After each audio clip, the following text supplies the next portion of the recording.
Hola a todos, este vídeo trata sobre la modulación y la demodulación no lineales o angulares de señales analógicas con portadora analógica. En concreto, FM, frecuencia modulada, y PM, fase modulada.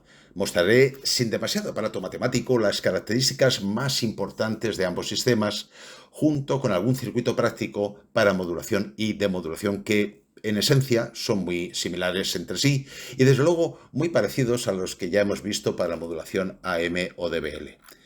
El vídeo es algo denso, pero la materia lo hace así. Espero que tengáis un poco de paciencia para llegar al final.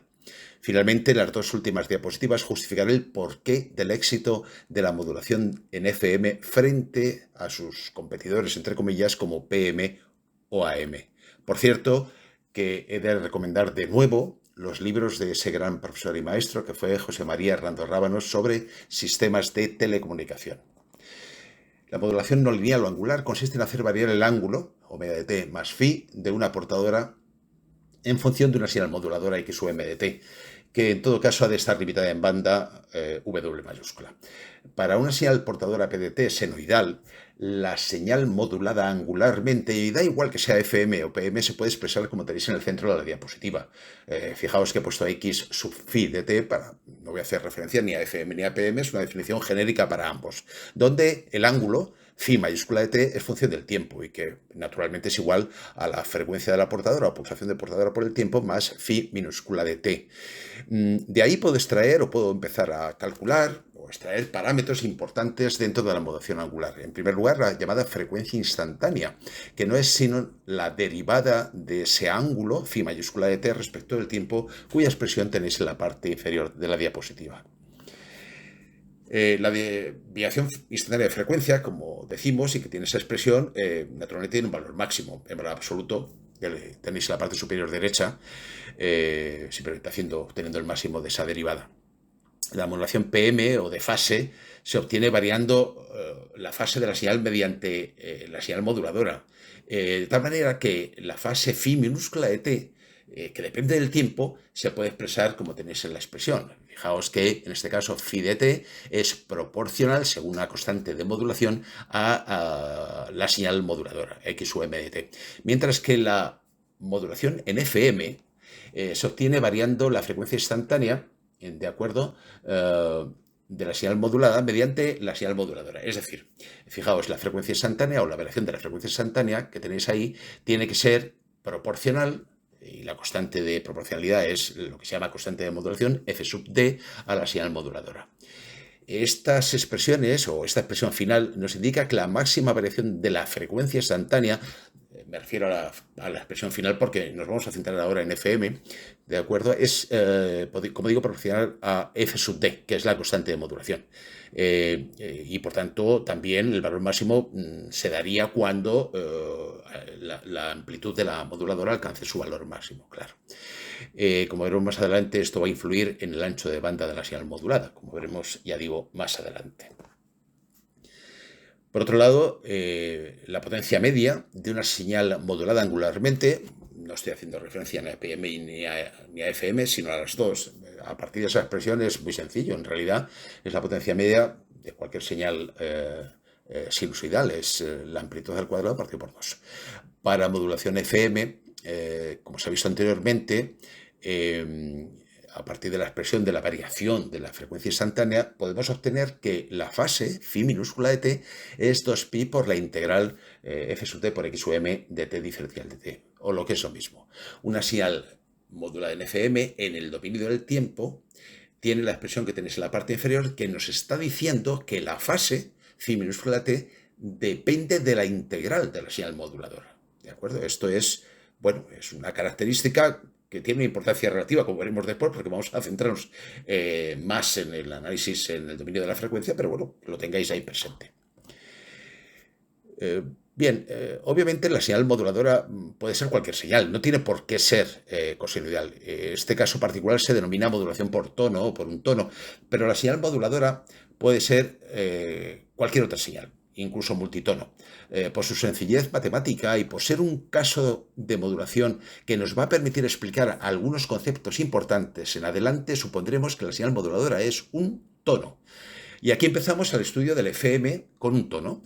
Es decir, la señal moduladora tiene la expresión que tenéis en la parte superior, a sub m por el coseno de omega sub m de t. Y por tanto, bien, ahí tenéis la variación, como es la variación de la señal de la frecuencia instantánea, con esta moduladora que acabamos de definir, este tono, y también el valor máximo, como os decía anteriormente. Bien, de aquí si obtenemos phi minúscula de t y hacemos la integral, pues tenéis la expresión que tenéis en la parte central. Pero esto tiene implicaciones importantes, porque al cociente f sub d, constante, por a sub m, amplitud de la moduladora, partido por la frecuencia de la moduladora, derivada de haber obtenido esa integral, se le llama índice de modulación beta de FM. Por tanto, la fase phi de t es beta veces el seno de omega sub mt. O lo que es lo mismo, beta también es igual a la variación de la frecuencia instantánea partido por la frecuencia de la señal moduladora. Y ahora podemos reescribir de nuevo en el dominio del tiempo la expresión de una señal modulada en FM, donde aparece la amplitud de la señal modulada en FM por el coseno de omega sub p de t, que es la portadora, más beta veces el seno de omega t, que es la señal moduladora. Desde luego no parece fácil de representar en el dominio del tiempo esta expresión, y además no aporta casi nada interesante al estudio de la modulación. Tal vez una imagen mental que vamos a ver ahora y que a algunos se les hace más cómodo, pero matemáticamente o técnicamente aporta poco esta expresión. El espectro en frecuencia, el ancho de banda de una señal modulada en FM, es infinito. Y esto no depende de que la señal que estamos modulando tenga un ancho de banda W, que esté limitada en banda. Es que da igual. El espectro de frecuencia o ancho de banda de una señal modulada en FM es infinito y lo obtendremos mediante la transformada de Fourier de X sub FM de t que hemos visto en la diapositiva anterior. Su desarrollo matemático no es sencillo. Al hacerlo, aparecen las llamadas funciones de Bessel de orden n minúscula en función del índice de modulación, que permiten alcanzar las amplitudes de las componentes espectrales. Estas funciones de Bessel las vamos a denominar J mayúscula de sub n de beta, y como digo, es una función de Bessel de primera especie y de orden n. En realidad, tanto si la señal moduladora está limitada en banda como si no, insisto, el ancho de banda de FM es infinito. Esto hay que tenerlo en cuenta y lo vamos a ver ahora a continuación. ¿Por qué? Pues vamos a tener en cuenta cómo es el valor de esas funciones de Bessel de primera especie de orden n, responden a esa integral que tenéis en la parte inferior, y al representar estas funciones de Bessel obtenemos lo siguiente. El ancho de banda de una señal modulada por tanto FM es infinito, y lo vemos aquí en esta representación. Fijaos, si en módulo n, que es el número de componente espectral, o el número de, vamos a decir, armónico entre comillas, pero bueno, componente espectral partido por beta es mayor que 1, entonces J, la función de Bessel de orden n de beta, decrece monótonamente.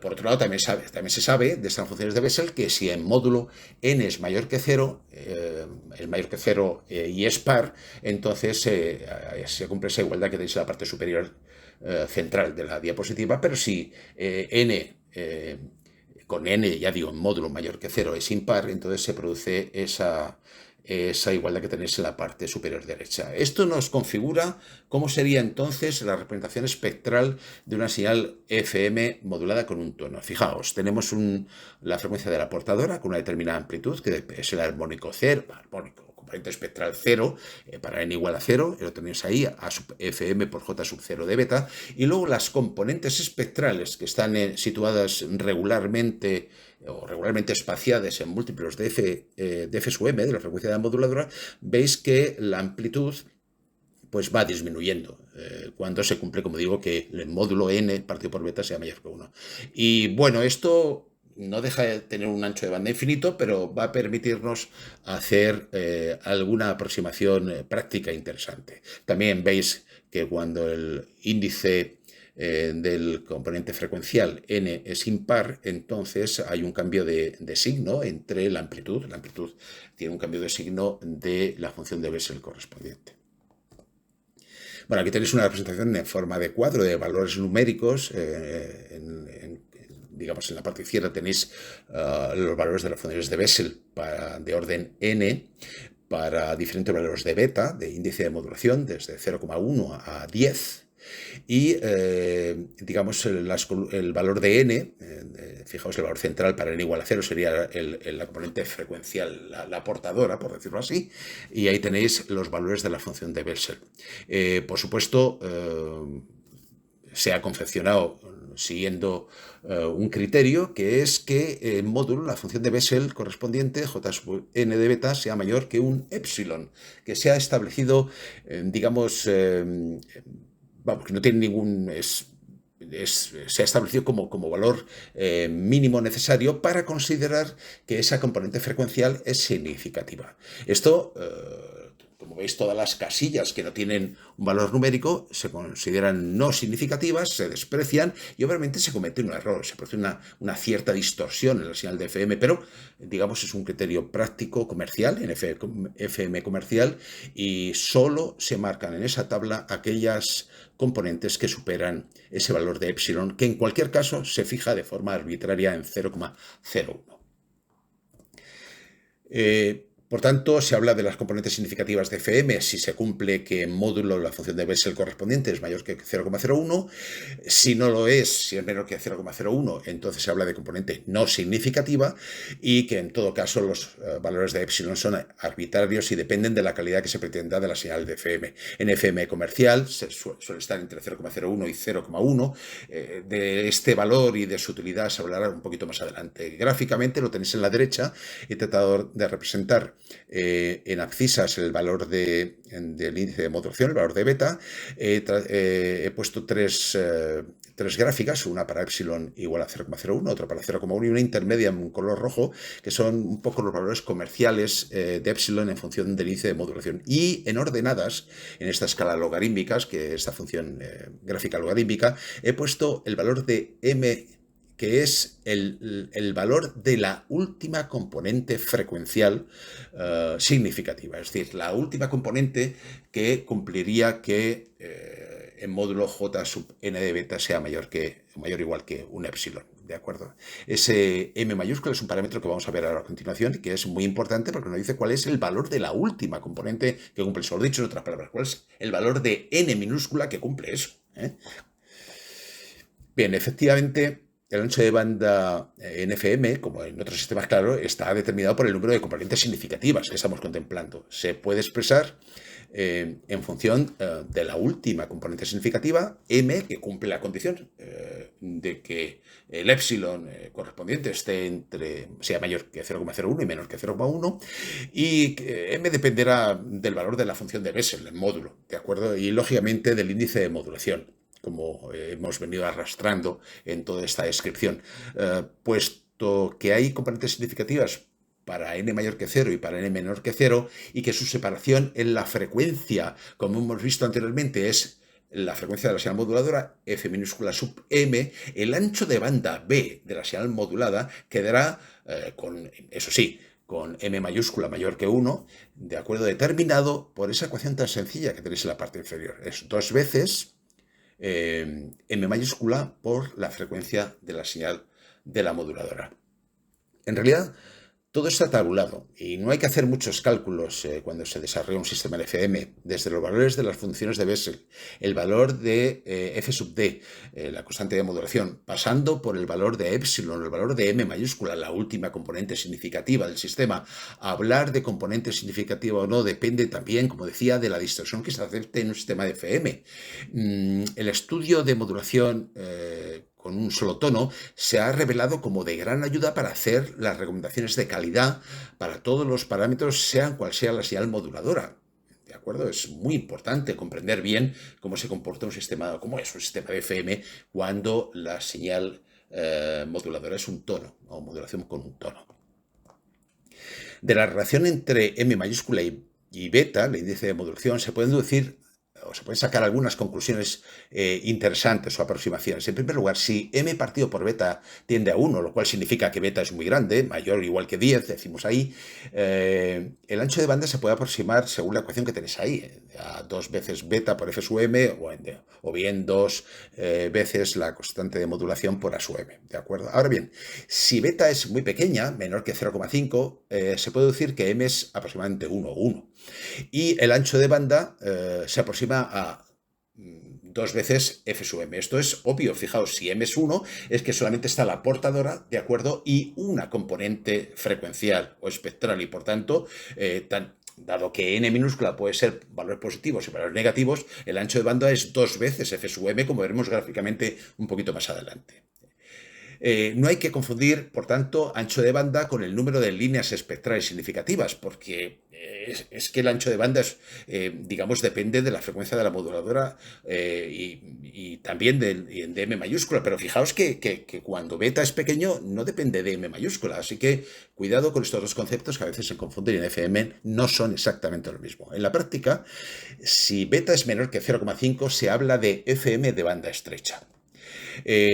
Para banda estrecha, la expresión, por tanto, de la señal FM se puede simplificar, y aquí, haciendo un poco de magia con la trigonometría, como tenéis ahí, pues fijaos, la señal en el dominio del tiempo en FM, pues puedo aproximarla, como veis ahí, haciendo, bueno, cuando beta por el seno de omega sub m por t es pequeño, porque beta es pequeño, pues se aproxima a 1. Vamos, el coseno, quiero decir, de eso se aproxima a 1, y el seno se aproxima a la propia fase, al propio argumento de la señal seno.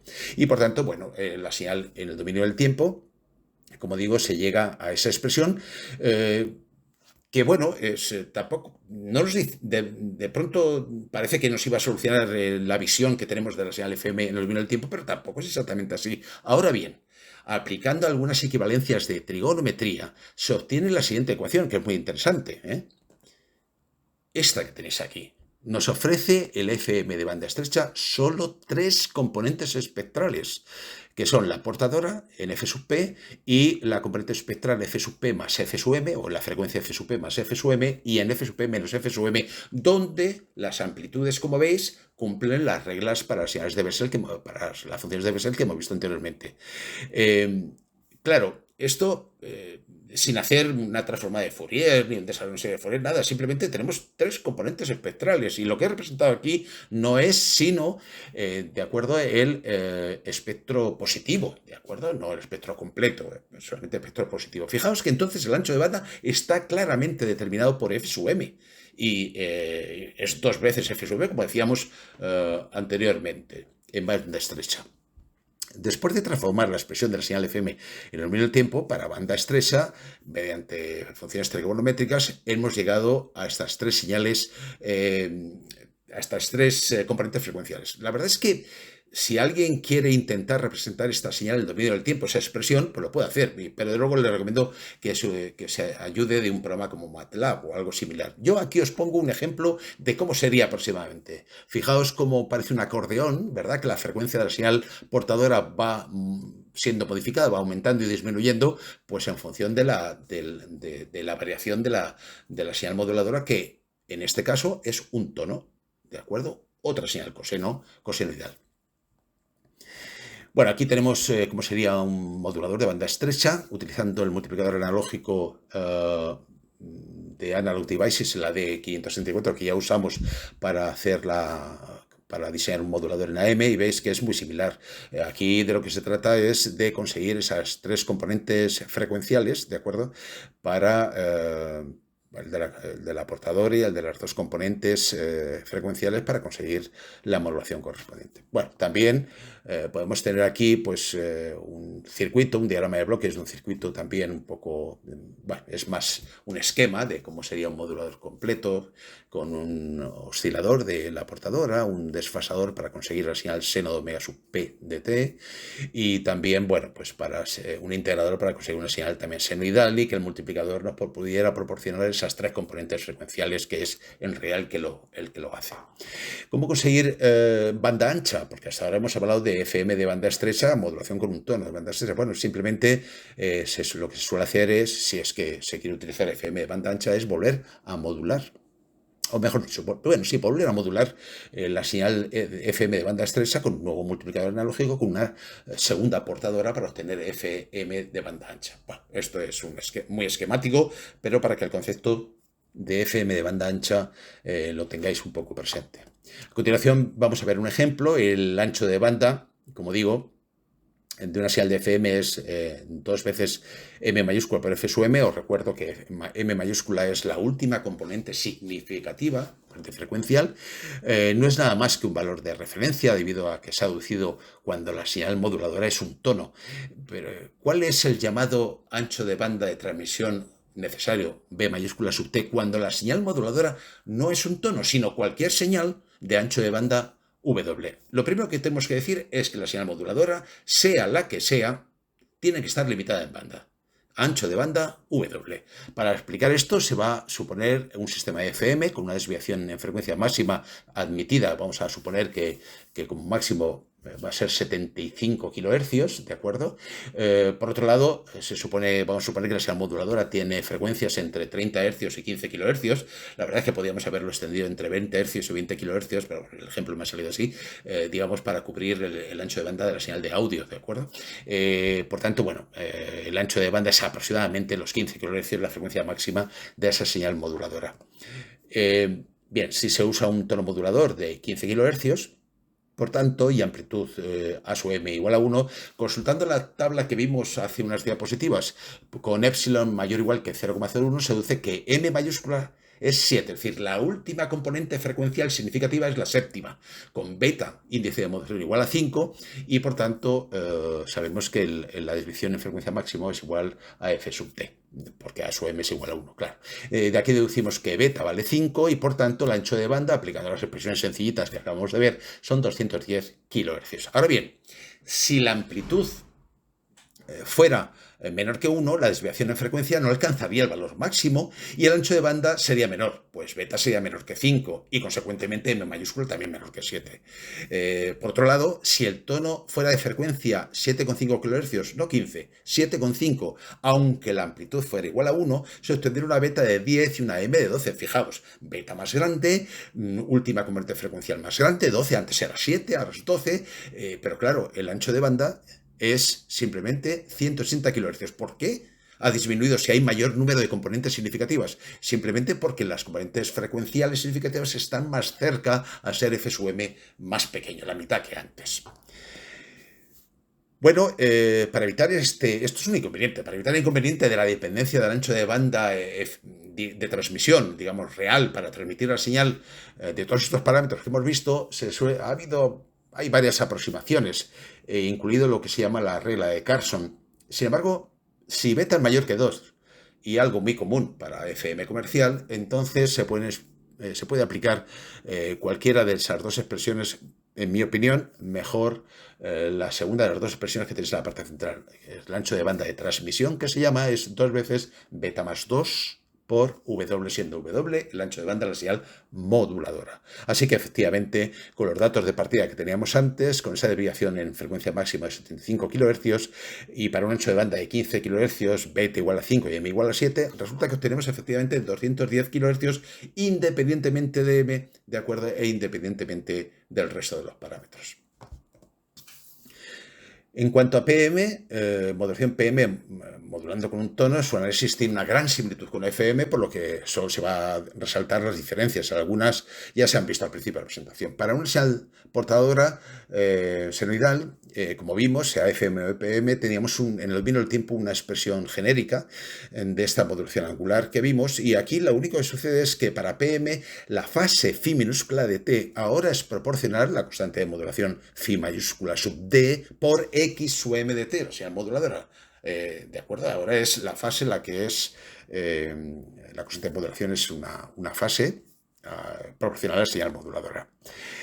Bien, los valores de la constante de modulación, phi mayúscula sub T, estarían entre más menos pi, ya que los valores de la señal modulada en fase se repiten en señales sinusoidales, salvo un cambio de signo. Es decir, no puede ser mayor en valor absoluto de pi, ¿de acuerdo? La ecuación de la señal modulada en PM con un tono sería la que tenéis en la parte central de la diapositiva, y el índice de modulación, que ahora llamamos beta sub p, es independiente de la frecuencia, es el phi mayúscula sub d por a sub m. Constante de modulación por amplitud de la señal moduladora. Bien, es evidente que la señal modulada en PM es relativamente más simple de representar en el tiempo que en FM, pues no varía ni la frecuencia ni mucho menos la amplitud, pero en mi opinión sigue sin dar una información demasiado relevante. Por su parte, el ancho de banda de transmisión es 2m m mayúscula por W, o bien en función de la constante de modulación sería aproximadamente 2 veces la constante de modulación más 1 por W. Por lo demás, su análisis es muy similar a FM. Hoy en día la modulación PM prácticamente no se usa, pues hasta hace poco se circunscribía a sistemas de transmisión analógicos. Bueno, aquí tenéis cómo sería, cómo podríamos imaginar la señal PM en el medio del tiempo, donde veis cambios de fase por ahí en medio y que dependen naturalmente de la variación de la señal moduladora. ¿De acuerdo? Aporta más información que esto, por si a alguien le tranquiliza la imagen en el dominio del tiempo. Bien, debido a que phi sub d, la constante de modulación, es menos igual que pi, no se puede hablar propiamente de modulación PM de banda estrecha. Ahora bien, si esa phi mayúscula sub d fuera mucho menor que pi, y aplicando transformaciones trigonométricas, la señal modulada en PM se puede expresar como la tenéis en el centro de la diapositiva. Y teniendo en cuenta que el índice de modulación beta sub p es phi sub d por a sub m, se puede aproximar a una expresión en el dominio del tiempo prácticamente idéntica a la que hemos obtenido en FM de banda estrecha, con 3 componentes frecuenciales, como tenéis como nos dice la expresión que tenéis en la parte inferior.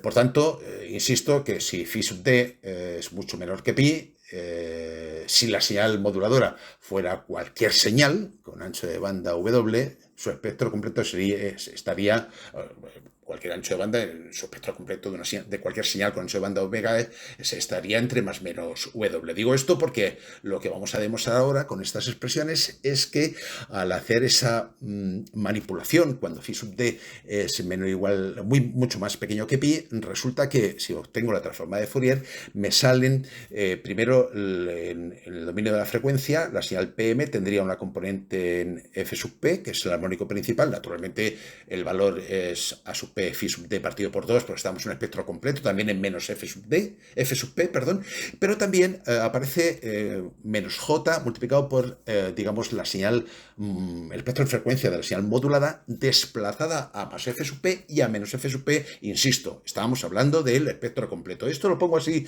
para demostrar que efectivamente en el caso de la modulación PM con phi sub d menor que pi, el ancho de banda de la señal modulada es 2 veces W, algo muy parecido a lo que ocurría, por no decir idéntico, a lo que ocurría en AM. Bien, vayamos concluyendo entonces. El estudio de las relaciones señal-ruido en modulación angular, FM o PM, se realiza siempre a partir de un modelo de receptor con el que tenéis en la figura. Aquí lo más importante es tener en cuenta que la señal que nos llega con ruido gaussiano, blanco gaussiano, y que lo primero que hay es un bloque se llama filtro de frecuencia intermedia para limitar en banda la señal que se ha recibido, y eso hace que haya una relación señal-ruido S partido por N de I minúscula antes del demodulador, y que la señal pues es un ruido aditivo, y por tanto, como aparece reflejado en la figura, lo que tenemos es la suma de 2 señales. La amplitud del ruido no es constante, depende del tiempo, y la fase de ruido pues me va a perturbar la señal, o me está perturbando la señal antes de entrar en el demodulador.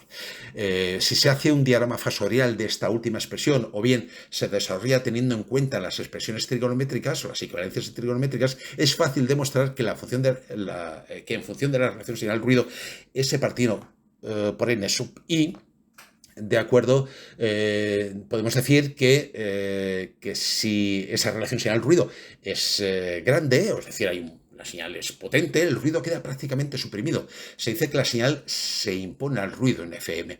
Por el contrario, si esa relación señal-ruido viene muy deteriorada, se dice que el ruido se anula la señal. Por otro lado, en cuanto a la relación señal-ruido después del filtro paso bajo de salida, después del modulador S partido por N de 0, es mayor, en modulación FM, pues aumenta con beta en banda ancha que en PM, por ejemplo, que esto no ocurre. En FM comercial se impone en todo caso, por esta razón, una fuerte limitación a la potencia transmitida o al ancho de banda de cada canal, para que no haya interferencias entre unos y otros. Y aquí os podía comentar una anécdota, pero bueno, como no tengo mucho más tiempo, cuando empezaron las FM comerciales en España, pero bueno, lo dejamos ahí. La modulación FM, en todo caso, mejora en un factor la modulación PM y, por supuesto, la modulación AM en un factor 3 por beta al cuadrado, y ahí tenéis expresados en decibelios. Como digo, en FM comercial, en todo caso, se busca, en primer lugar, que la relación señal-ruido transmitida sea óptima, naturalmente. Y bueno, con eso terminamos. Espero que os haya gustado y os remito